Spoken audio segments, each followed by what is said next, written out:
So hello guys, welcome back to my channel. So I promised you all that I'll have a part 2 of this Jetour Dashing. So here it is. Remember, if you came from my part 1 review, that was a very short, quick review because it was held at the Manila International Auto Show last April. So there's a lot of things that I did not talk about this Jetour Dashing. So anyway, introduction. This is the 2023 Jetour Dashing in my second favorite color. So this color looks like frozen blue metallic, like that of Porsche's.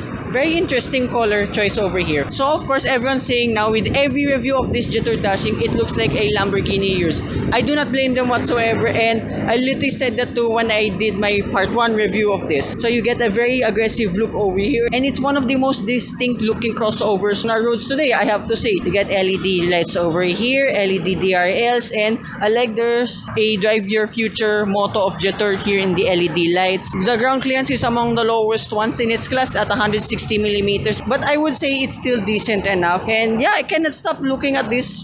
It's probably one of my favorite crossovers too at the moment. Well, my other favorite one is just here in the back. So as well, I'd like to thank everyone here at Jetour, EDSA, Centris, and to Ma'am Hazel and to Miss Liza. So their contact details will be in the description down below. On the side profile, of course, it's a trend nowadays. There's a lot of cladding here and there, but few more things I did notice here on the side profile. So there's like etches here on the cladding along with the gloss black material. You get disc brakes too all around, and the wheels are 19 inches. There's like as well weaves on it, plastic weaves rather, and as well you get 1-liter tires. I'll get more on that later when we have the test drive of this. You get LED repeaters, and my favorite feature, you get Aston Martin style door handles powering this all new Jetour Dashing.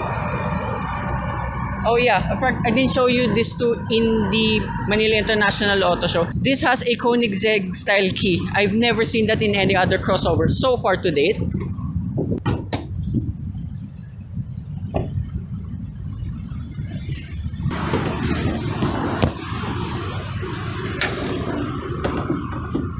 So powering this all-new Jetour Dashing is a 1.5-liter turbocharged 4-cylinder engine that produces 156 horsepower and 230 Newton meters of torque. And this is mated to a 6-speed wet-type dual-clutch transmission. I already gave my first impressions of it, but let's see when I get to drive this a little bit longer around here in Centris. And few more things I noticed. Well, one thing I noticed here now with the engine bay of this Dashing, there's a Chery logo over here. So not much people know about this. Jetour is actually a sub-brand, a budget brand of Chery Auto International.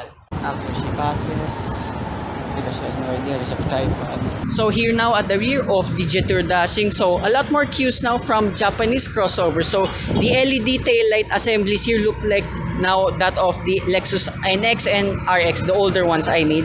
And you get a diffuser over here. They don't do anything. It's wrapped in gloss black too.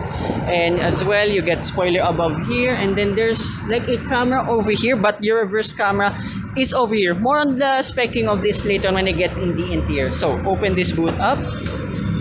So there is no official boot space given by Jetour here, but having driven a European crossover, just a crossover there, the total boot space I assume only is 500 liters, which is still pretty good for this class of crossovers. So unlike the European brand that I reviewed a few days ago, there are 2 LED lights on either side. You get a tonneau cover here too. And then net storage only here on the left side, and then cubby space on the right side. And underneath, you get a space saver donut type tire. There are 2 floors, so as well this can adjust there easy. So you have a little bit more space now for bigger items. And finally, if you fold all of the seats down, it's closer to 1,600 liters. So yeah, apologies for the background noise. It's a busy area here in EDSA. So that's about it with the exterior, engine, and the boot of this Jetour Dashing. Let's check out the interior.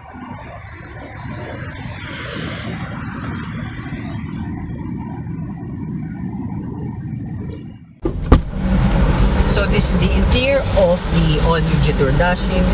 So here in the door cards, right, there's a lot of interesting materials. Yes, it's a little bit on the plastic side of things, but there's at least mix of carbon fiber weaves and white leather all around here. But what I did not tell you before, that there's like a strap over here, so in case you want to put your phones in the door handle, big phones, they won't fly off. So interesting design over there. And two, what I didn't notice from before, their door handles, they're more on the bronze side of things rather than the usual silver. And then you get cubby spaces, cup holders on either side.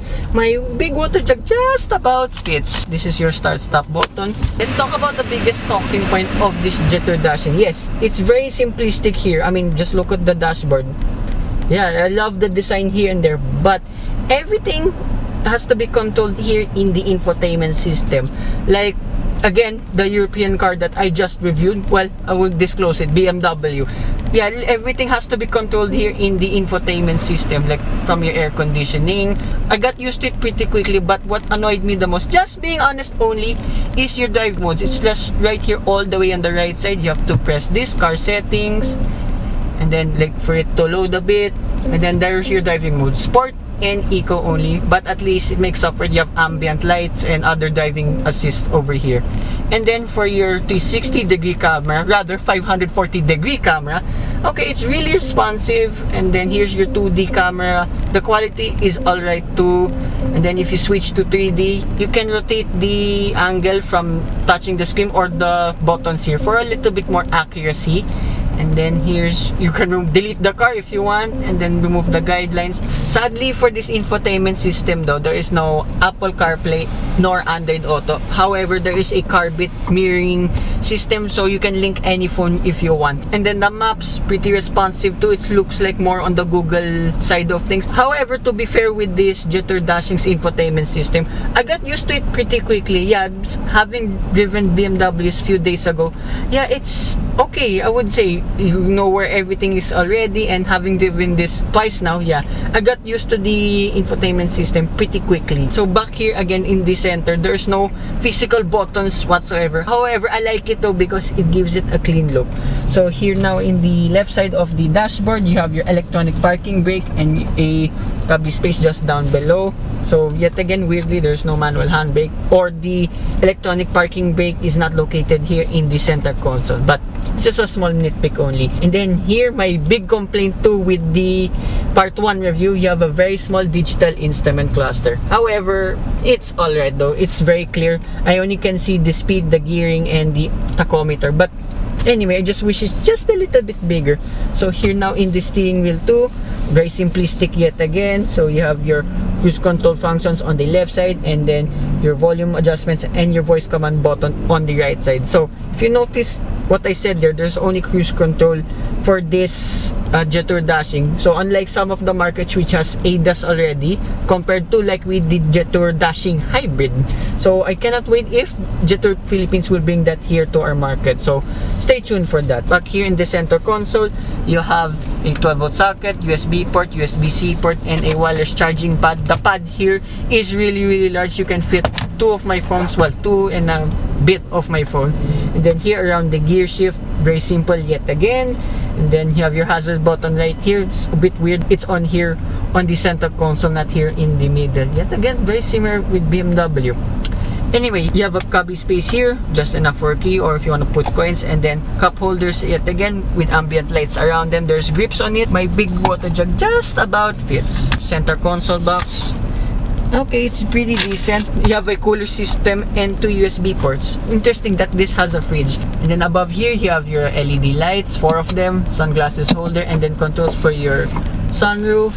And then visor, you have a vanity mirror with a very fancy Jetour logo here on the left side. I've never seen that before. And then sadly they don't extend, but it's fine.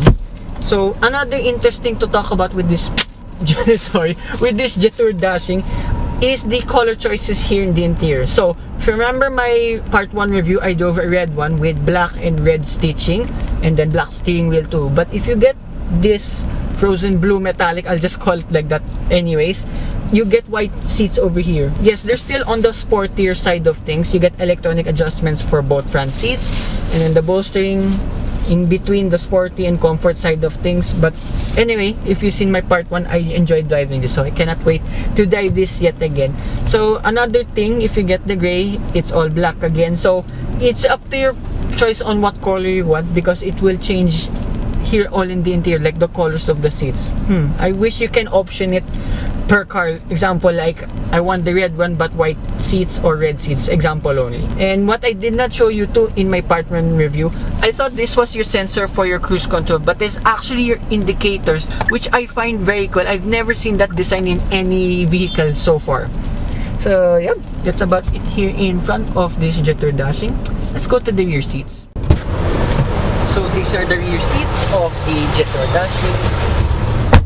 Right, here in the door card, same like the ones in front, same materials with the white leather and some carbon fiber trims. And as you can see here in this shot, there's ambient lighting yet again. Smaller cubby spaces, cup holders on either side. My big water jug does not fit anymore.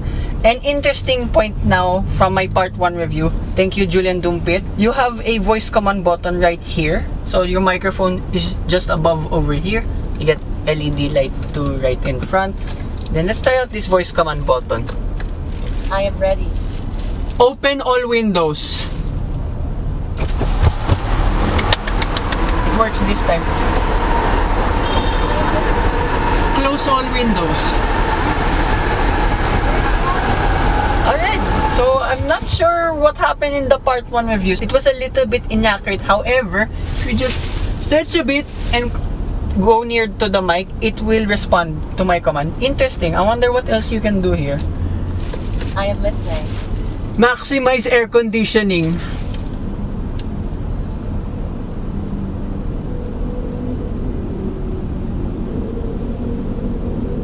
Okay, that didn't work this time. Anyway. I am ready. Thank you. You are welcome. Oh, okay.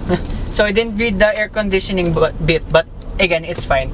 So here behind both front seats, you have back pockets, and then here in the center you have 2 air conditioning vents, a USB port and a cubby space yet again. And then space here in the back, pretty excellent. So feet room, knee room, and despite the sunroof, I have excellent headroom. And then here in the center of the seats, you have a central armrest with 2 cup holders, just fits my big water jug. And then the seats itself, yet again here, it's white and it's really soft. So the seats here is as soft, gotta be honest, than Changan. So check out my reviews on my channel. The seat comfort here is just as close as the Changan Unity. The thigh support of this is little bit better than the Unity. So good job Jetour on that again. And yeah, if I sit here in the middle, this is the big surprise too. There's no transmission tunnel. Pretty spacious to sit here in the rear, so you can fit like 5 or 6 of me here in the back. And sitting here in the middle, it's not that hard, although yeah, the central armrest is in the way of your back, but it's very much doable. So yeah, that's about it here with the interior of this all-new Jetour Dashing. So let's have a drive again. So finally, driving this Jetour Dashing. I did 1 lap already while I'm not recording it. So I kinda understand now what everyone's saying with the tuning of this 6-speed wet type dual clutch transmission. Make no mistake, it's very good here in the city, like if you're just light-footed. Remember, I'm just in eco mode. I tried it out on sport too, but we'll get to that in a bit. Although here in the city, yeah, I don't mind the tuning of it. It responds pretty well and it's not jerky. So here, going over a hump and then going to a stop and then just forward. See, yeah, there's a little bit of a delay, but at least it makes up for it that this transmission is not jerky whatsoever. And not to my surprise, like in my part 1 review, the steering wheel is really light. Like I can drive this with 1 finger. That's how light this steering wheel is. Yes, it changes to sport mode too, like it weights up a little bit, but you can still drive it with 1 finger. I mean, look, don't try this at home please, but you get the point. It's really light. So for first time buyers, not to my surprise, this is one of the best selling models at the moment here at EDSA Centris. This would be perfect for first time buyers. And NVH, okay, pretty good too, like on par with its competition too. And then let's go here in this uneven road here. So a little bit weird again that I'm driving something else that's not a BMW here in Centris. Anyway, so NVH test here. So not much suspension tugs. It's pretty comfortable. That's what I said too in my part 1 review. And then here's the uneven road. Okay, there's a little bit of tire noise, but yet again, it's not so bad. So if I were to buy a Jetour Dashing, first thing I will literally get rid of, being honest only, is these tires. I'm not a big fan of this brand of tires, so I'll change it immediately to what if you had money, Pirellis or Bridgestones. Anyway, you get the point, just not this brand of tires. No offense though. And I noticed too, when we get to the back part, my favorite part here in EDSA Centris with the steering wheel. Yeah, I don't mind. It's really small. You can literally toss it around. I cannot get over how light this is. And then again with the infotainment system, you have to do the auto hold here. So I was scrambling earlier where the button was. Yet again, it's here in the infotainment system. But I got used to it pretty quickly. It's not so bad. So very curious now on if Jetour Philippines will bring in the hybrid version with more features here like ADAS. But make no mistake, here is all of the safety features of this Jetour Dashing. It's still feature packed for its class, and remember this costs 1,329,000 pesos. Literally bang for the buck crossover, and literally Centris are holding two of my favorite crossovers at the moment. So let's go now sport mode. Ambient light changes now to red. And then if you notice, it hangs on the gear, and then look how much steering input I am putting. But yet again, it's not so bad. Yes, there may be a little bit of a delay with the DCT. However though, it shifts up and down pretty quickly. I was as well in manual mode. So from a standstill, let's try it. Yeah, Floyd, there's a little bit of delay, but alright. Manual mode, if you're the one in control, it's really good. So shifts up and down on my command. Apart from first gear, but anyway, that's at faster paces. Put you back to drive, and then let's go back to eco mode. Right. Okay, the performance too is decent. I know, shout out to Soju Cars. He did notice in my part 1 review that I wasn't enjoying the drive of this. He was right about that. However though, what he was mistaken about is I wasn't enjoying it because I didn't drive it long enough. That was pretty much it. Yet again, I don't know why I really love this Dashing. Maybe it's the size, and of course, who can forget the looks of this. This is one of the most striking crossovers on our roads today, and for the fraction, like literally maybe even less than 1/3 the price of a Lamborghini Urus, you got all you need already. And what I didn't talk about too in my part 1 review is the warranty of this Jetour Dashing. This has 6 years bumper to bumper warranty and a whopping 10-year engine warranty. So this is why I want this Jetour Dashing 2 in the first place, because of the warranty schemes. And remember, Jetour's under Chery, they have crazy amount of warranties here and there. I just wish there was a free PMS, but then again, I'm pretty confident with this brand. I love Jetour. When they came here, their marketing's been aggressive here and there. Oh yeah, too, this is only the second Jetour I've driven, so check out my ice cream review. Link of that will be in the description down below. So that's another surprise coming from Jetour 2. So hopefully I can drive, what else, the X70s, the Plus, and then the lower variants too. But if I had the money and if I want a Jetour immediately, it's gotta be this Dashing. I already said it, it's among one of my favorites. And if you just literally need a point A to B crossover that looks good, fuel efficiency so I've been just averaging here 11.6 liters per 100 kilometers. So this is the calculation kilometers per liter, which is not so bad at all. So remember, in my part 1 review, I was doing around 7 to 7.4 kilometers per liter if heavy footed. This one, little bit of mixed driving here in the city, yeah, it's doable. And then going back here, big hump. Yeah, the ride again, this is why I too like the Dashing. May not be the fastest out there nor the slowest, but it's so damn comfortable. That's what I can commend with this Dashing. And what else? So one more time, let's go sport mode, manual mode. Body lean there is, but it's not so bad. So I cannot wait if Jetour PH will bring in the plug-in hybrid. I cannot wait on how that will perform. So let's start one more time.